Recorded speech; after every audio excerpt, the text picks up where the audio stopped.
Okay, just for as an observation, that's not what this document says. It's about those specific questions, and that's why I'm particularly interested, because the data doesn't. I mean, the data is the data, and I'm interested in how we can improve that. There's also quite a few citations in here. I know there's charts, but I don't see it anywhere in the appendices. I tried to pull that up, but it would be nice, and since we're talking about transparency and in the spirit of it, we should provide that to the public while we post these reports, because I certainly didn't know where to find them. I-30, I think, is page 15. There's a whole bunch of these citations, so if you could help me understand where I could pull those from without going on a scavenger hunt.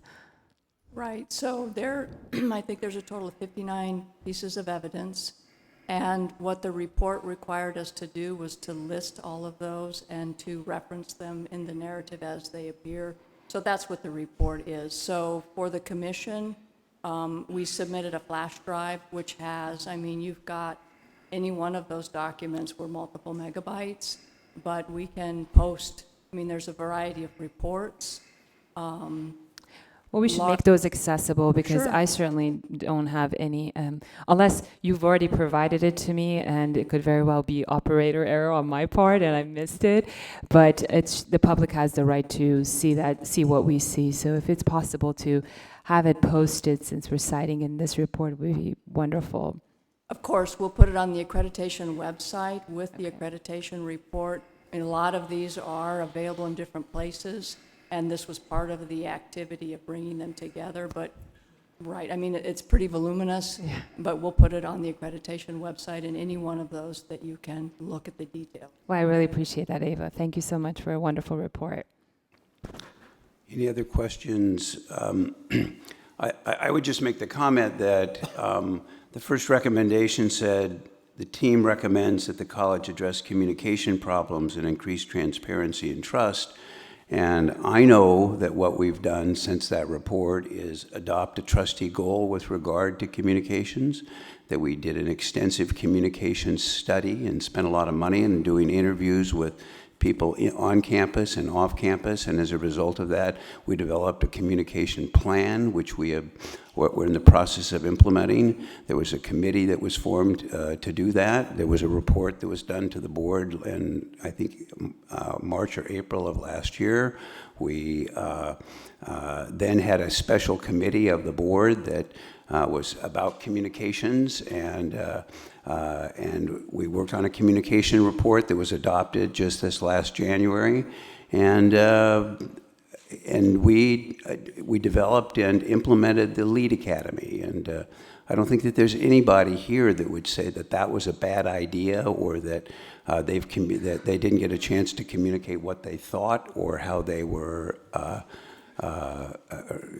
They've been very enthusiastic, and I think that's improved transparency and trust and communication here on this campus since the accreditation report came out. So I think all of those things need to be acknowledged. I know that this is technical in some ways, and we need to be very specific in how it is that we respond to the accreditation. And and the high irony in all of this is that we are responding to the ACCJC that is our accrediting body at this time, and right now the state is recommending that we look very carefully at whether the ACCJC should continue as our accreditors. And so it reminds me of that newsreel I saw last week where two high school football players took it upon themselves to tackle the referee. And it's like attacking the fundamentals of how it's done. And so we're going to get this information out to them. We've gotten it out to them as we were required to do, but things on the accreditation front are up in the air, and I would commend you on your report.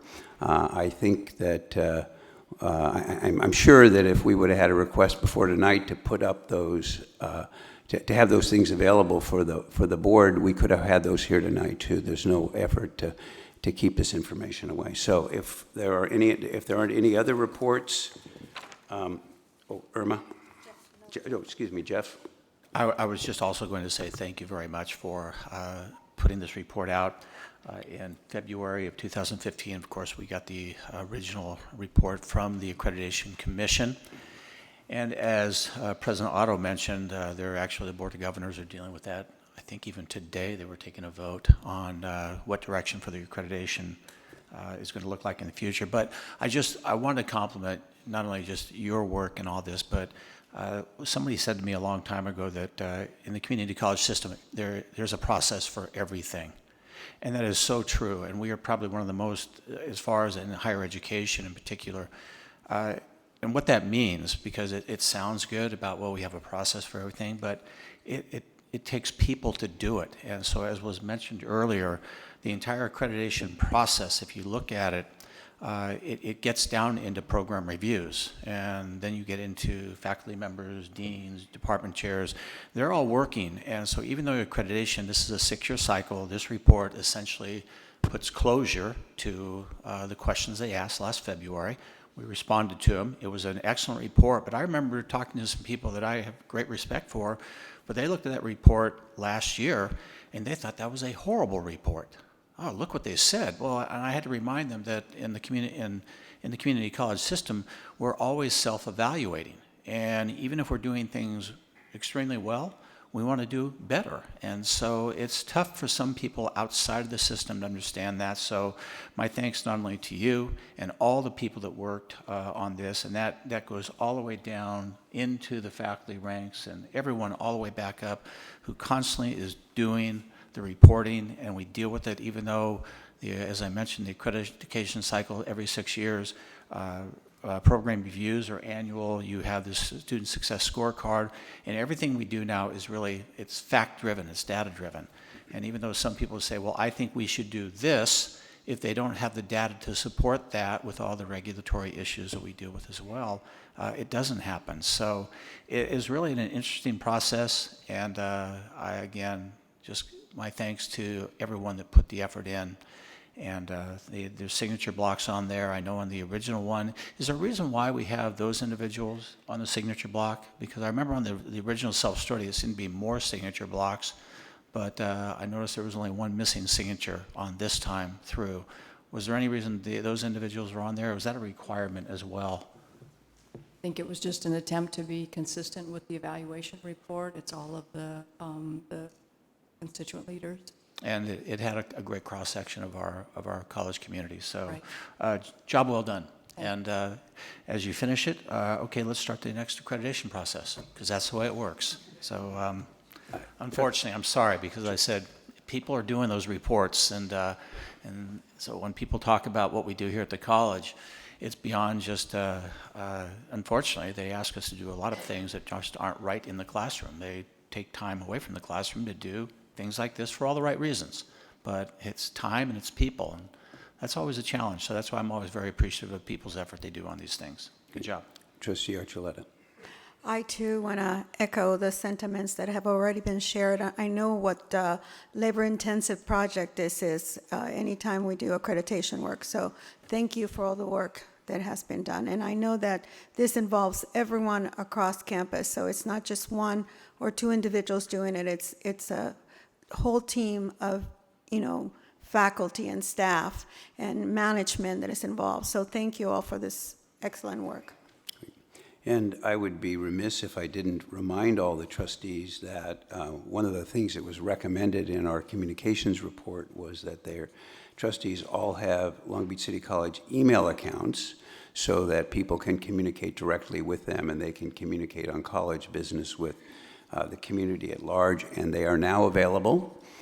Ginny Baxter's has hers set up, but the rest of us don't. But there was a memo that went out on the 14th that tells us all how to do that. And the first thing that our board secretary said to me when I came in today was, "Why haven't you signed up for your email account?" And I will do that right away.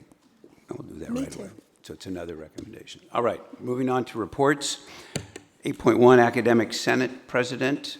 Do you have a report? I do. Thank you, President Otto. First, I want to just say how nice it is to see so many of my faculty colleagues in the audience tonight. Thank you for being here. I get the opportunity to talk about the good work that you're doing at each of these board meetings, so I'm glad you're actually here tonight so you can hear some of what I say. So thank you, and I hope to see you at a lot more board meetings. So I want to say that the faculty had a really successful Flex Day last week, and our faculty professional development teamed up with our student equity committee and planned a day called Get on Board with Equity, where we had faculty who are engaged in equity projects talk about their projects. We had outside speaker come in, and the overwhelming consensus was from the participants that day that the conversation was elevated, that it was courageous, and that we all learned a lot about what we need to do with our curriculum and in our classrooms to elevate equity at Long Beach City College. So I want to thank Jerry Florence, our faculty professional development coordinator, as well as Shauna Hageman, our student equity co-chair, for the amount of work that they put into our Faculty Flex Day. Secondly, I want to say that Mary Markey, an instructor in our history department, has been, for the last few years, conducting Know Your Colleagues series on campus. And last week, she conducted a Know Your Colleagues and Get to Know Your Deans, and it was highly successful. And on Thursday, she's conducting a Know Your Vice Presidents, and she's highlighting the two wonderful women I'm sitting next to up here, Dr. Terry Long and Luann Bynum. And that's Thursday from 12 to 1, sponsored by one of our faculty members. With a grant from the foundation. I'm sorry, Ginny's not here to hear me say that, but she did get a grant from the foundation to be able to sponsor those events. And then I want to thank the faculty involved in the presentations tonight, Tiari Hotra and Janine Megan Kaplinsky, sorry, and for the work that they're doing on behalf of the faculty in the classroom that will enhance how we engage our students. They're doing wonderful work, and it's tireless work. I mean, they're meeting on Fridays and Saturdays, and she's been doing this sort of on her own to get faculty engaged, and she's getting support now from several different areas, and had, as she mentioned, a wonderful presentation at Flex Day by bringing in speakers and having, when I say trained 70 faculty, introduced the concept to 70 faculty, because the training for this cognitive apprenticeship is very intense. And also, I want to say that the faculty are actively engaged in the spring. It's hiring, and thank goodness we get to hire. So we're hiring 25 new faculty, but that means that there's about 150 faculty engaged in the hiring process, either as EEO reps or on their disciplines hiring committee, as well as many faculty are working on administrative hiring committees. So faculty are actively engaged outside the classroom doing that kind of work. And then finally, I would like to let the board know that the Senate, the Academic Senate, voted unanimously, 100%, last Friday to endorse the bond. Well, probably the board too, but the bond being placed on the June 7th ballot. So overwhelmingly support the college moving forward in that direction. Thank you. Next, 8.2, Superintendent President. Thank you, Board President Otto. I just have a few highlights. First of all, there are several recognitions in the report to the board that's on your chair. We had some wonderful student stories come up recently, so feel free to read about those. I also want to take the time to congratulate Dr. Lynn Shaw, who was named Advocate of the Year by the Faculty Association of California Community Colleges. Obviously, Dr. Shaw is on sabbatical, but she's tremendously hard worker and represents career technical education faculty wonderfully up and down the state. So I just wanted to congratulate her and thank her for all of her efforts and how well she represents Long Beach City College. And then I wanted to recognize a couple of students. One of them who was running around here, oh, there she is sitting over there. She's probably just recovering, but Denise Jones we dragged with us to the First Ladies Reach Higher event at the White House. So I want to thank her for dragging herself to Washington, D.C. and taking lots of photos at the event and doing lots of interviews. You made us all very proud. You were the only student reporter in that room. So thank you for being there, and thank you for making that effort. We also highlighted 2 former students, Keon Anderson and Dominique Vera, who just did a wonderful job of communicating the value of their experience at Long Beach City College and Long Beach Unified and at Cal State Long Beach. So it really made me proud, and I know would have made all of you proud, the way that they represented the work that our faculty, staff, and our community in Long Beach have done for them. They were definitely the hit of the entire show, and I got many, many thanks from the administration for the fact that we brought all 3 of these individuals with us to DC. So thank you, Denise, and look forward to the Viking edition and for all your work.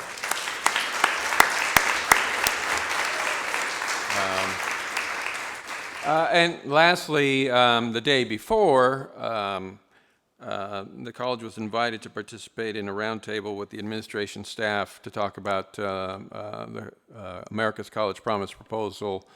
Although I couldn't go, we were represented well by Trustee Otto.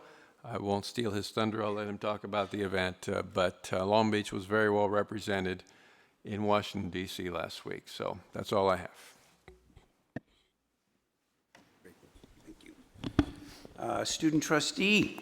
Thank you. Report. Thank you. So it's great to hear that there's been an increase in communication between faculty and administration, things like that, and that's something that us as the ASB cabinet have been kind of leaning forward to as well. I'd like to formally invite you guys to our first ever ASB town hall, which will be held on May 10th and 11th. May 10th, we're hoping to have it at the Pacific Coast campus, and May 11th would be at the Liberal Arts campus. We're kind of making it towards a town hall where students can feel comfortable and talk to us and express their concerns about the college and what they like about the college, so we can know what to fix for the years coming. And that's going to be really exciting. We're really excited to have that. Myself and our ASB president, Dal, will be moderating that, so that's really exciting there. Something else that we want to definitely talk about as student leaders is making sure that students have a voice at every table and making sure that their voice is heard.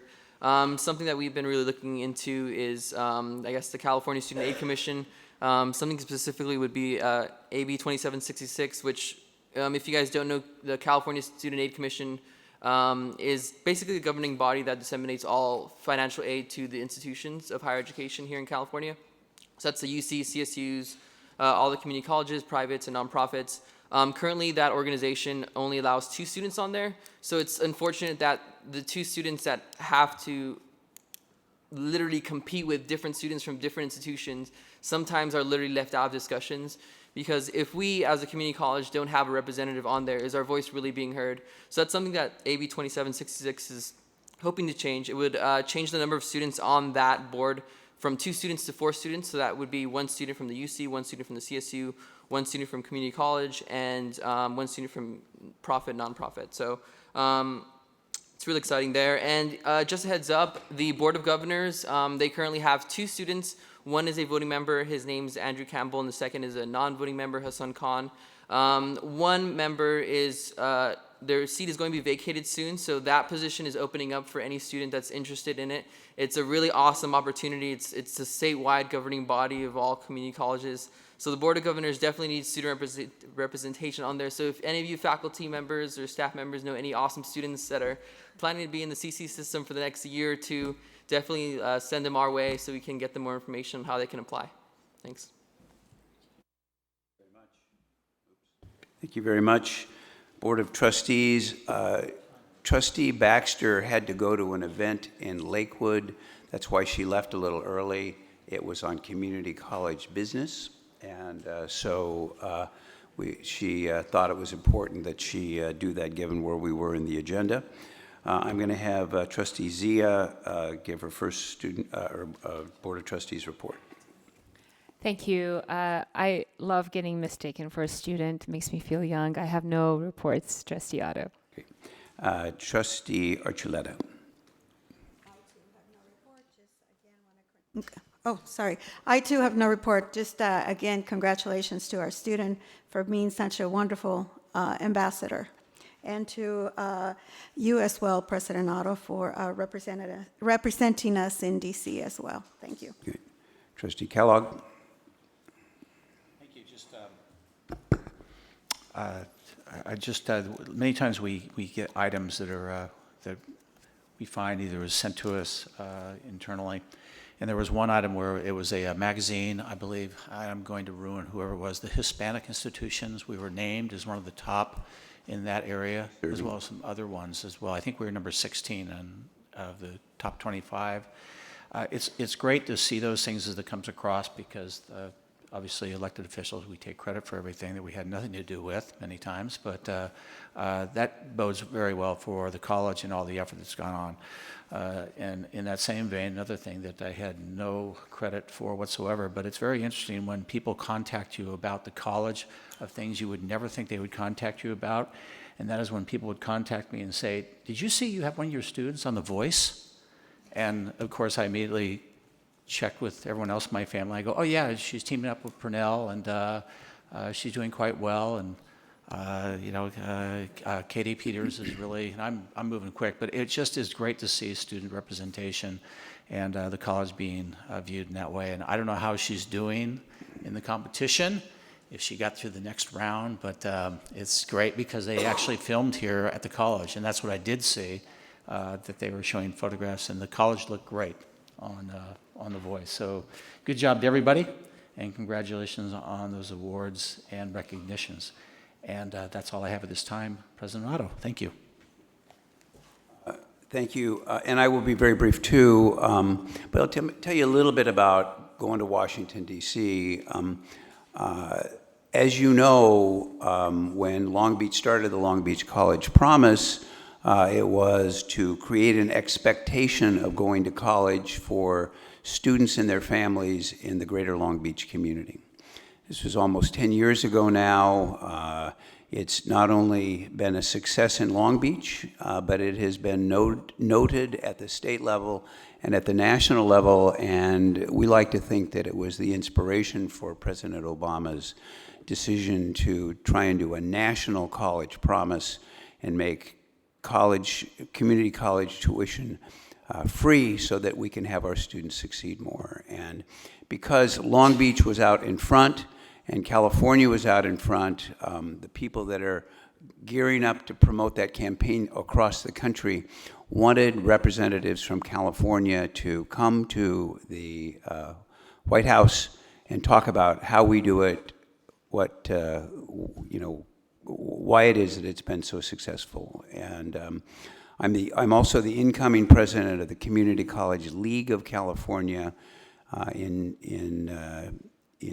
June, and so that was another reason why the league also asked me to see if I could go as well. It was a great experience. We met first collectively as a group for a lunch off, not at the White House, but then we went to the White House to have this meeting, and we were told by Roberto Rodriguez, who is the special assistant to the president for higher education, that California led the way and that we were the most well thought out, organized, and we're doing the most for this idea of free college, community college tuition for everyone in the United States, that they had meetings with a number of other states that were trying to get things done. There's a state that I will not name, but that they said, yeah, they came in and they said,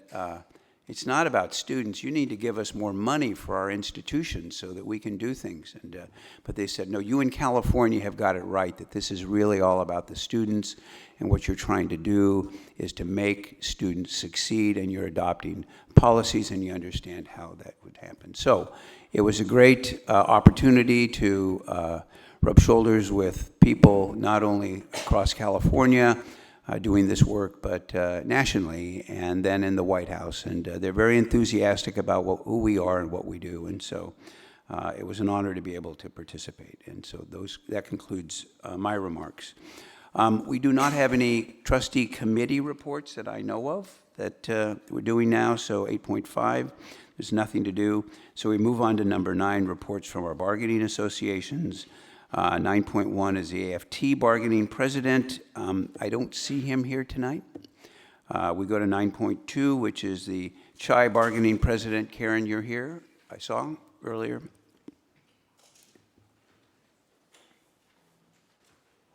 Good evening, Superintendent, President Oakley, and President Otto and Board of Trustees.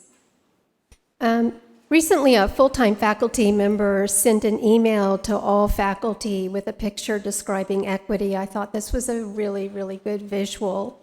Imagine 3 people of varying heights trying to look over the same fence. And equity is providing the appropriate size box, accommodating for the variety of heights, so each has the same clear view over the fence. And I think this is what we try to provide for our students, and I think this is what we ask for as faculty, especially part-time faculty. And you might wonder why I'm bringing this up now, given that we recently ratified a very hard-earned contract. I would say over 2.5 years, we've been able to bargain almost 10%. And we, of course, were behind, really low on the list. And so this really did boost us up. But the reason why I bring up equity is because, for the most part, part-time faculty will see this as a gain. But there's a small group of part-time faculty for that this is not a gain. So if you recall, in 2010, part-time faculty, librarians, counselors, and those teaching non-credit classes took a 15% pay cut. That 15% pay cut has not been restored. And so for those part-time faculty, we can't really call this a gain. I could use the Red Queen hypothesis right now. As you know, in the story of Alice in Wonderland, Alice follows the Red Queen, who runs faster and faster. Alice runs after the Red Queen, but is further perplexed to find that neither seem to be moving. When they stop running, they are in exactly the same place. Alice remarks on this, to which the Red Queen responds, "Now here you see, it takes all the running you can do to keep in the same place. If you want to get somewhere else, you must run at least twice as fast as that."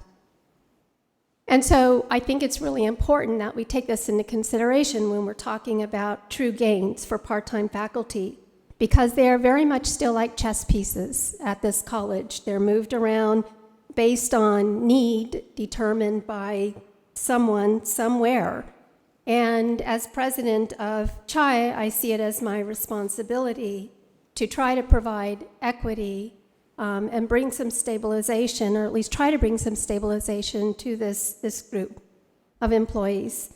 The student success report that was given tonight shed light on some challenges that we face trying to help remedial students. I read that report last night, and I was hoping they would show the whole report, because at the end of that report, there's some very interesting questions and some very tough questions that I think have to be asked. I would think that the district would want all faculty invested in student success. But part-time faculty, which numbers anywhere from 600 to 700, depending on the semester, work under very unstable conditions. We, at CHI, we've created a database, so we've tracked the comings and goings of part-time faculty for 4 years. I call it comings and goings. Some people like to call it the revolving door. That's essentially what it is.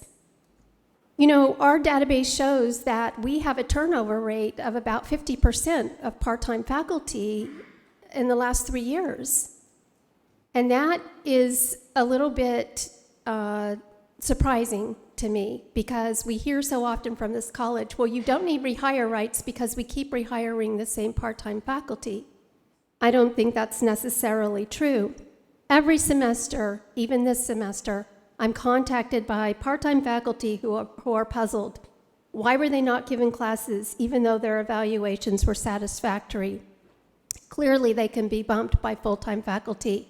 It's very demoralizing for them, especially the ones who have been here for a long time, to be bumped by new part-time faculty. And the only answer I have for them is this: we do not have rehire rights. You know, last year, AB 1010 was a rehire rights bill introduced by Jose Medina, and it failed at the end of the legislative process. Now Jose Medina has authored a new bill, AB 1690, which is a bill about rehire rights, and it has just begun the legislative process. Next week, I'm going to be sending each of you the resolution that I would hope the board would adopt to approve this fight for our rehire rights. You know, the classroom conditions under which students learn, those are the same conditions under which we teach, full-time faculty and part-time faculty. Our working conditions affect student learning. And I think it's very important that we stabilize this workforce.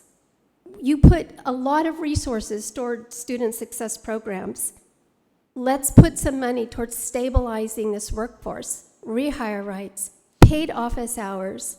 When we're talking about numbers of 600 part-time faculty, that has to make an impact on student success. So as long as I'm president, I will continue to work for this part-time faculty unit, and thank you for listening.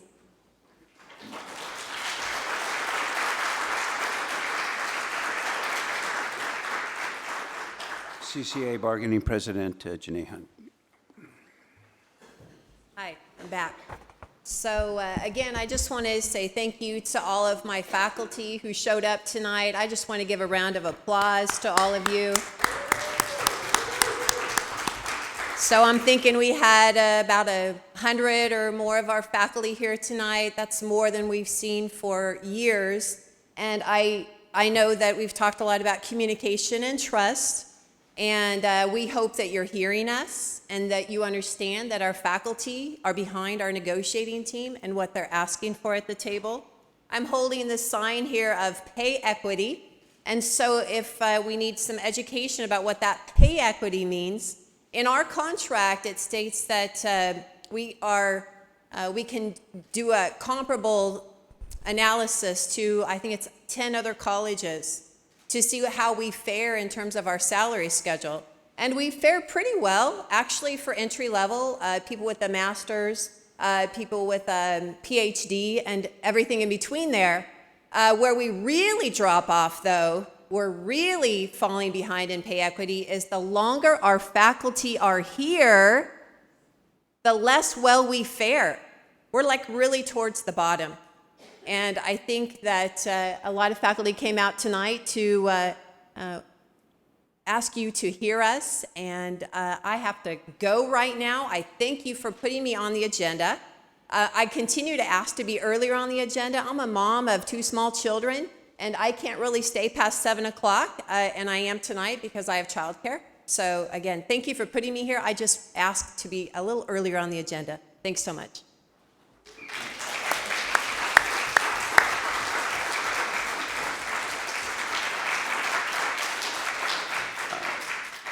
10.1, future reports. This is the opportunity for board members to request reports for future board agendas.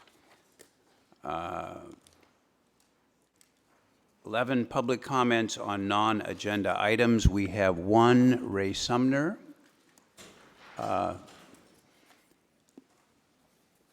Special interest groups.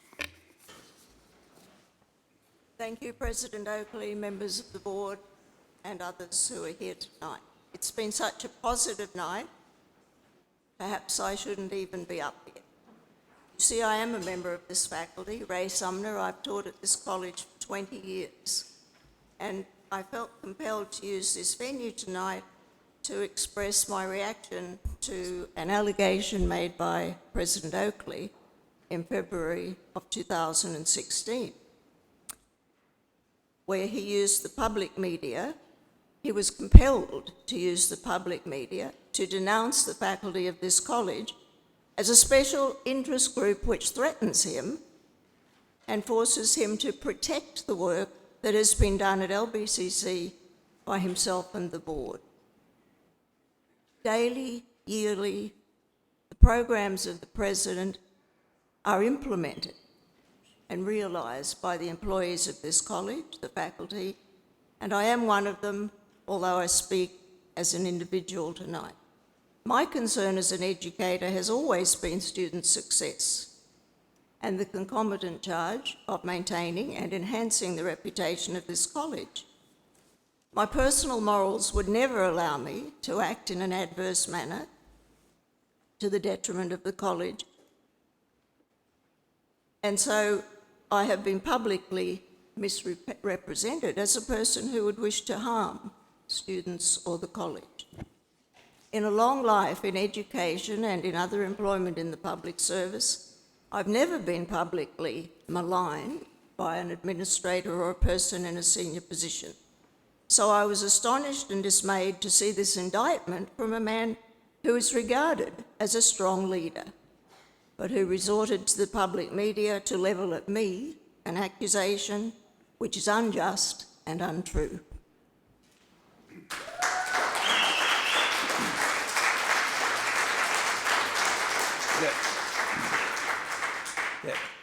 That is the only person that signed up for public comments on non-agenda items. The next regularly scheduled meeting of the Board of Trustees will be held on April 26th at the Liberal Arts Campus, Building T here, room 1100, closed session at 4 o'clock, open session at 5 o'clock. Entertain a motion to adjourn. So moved. We are adjourned.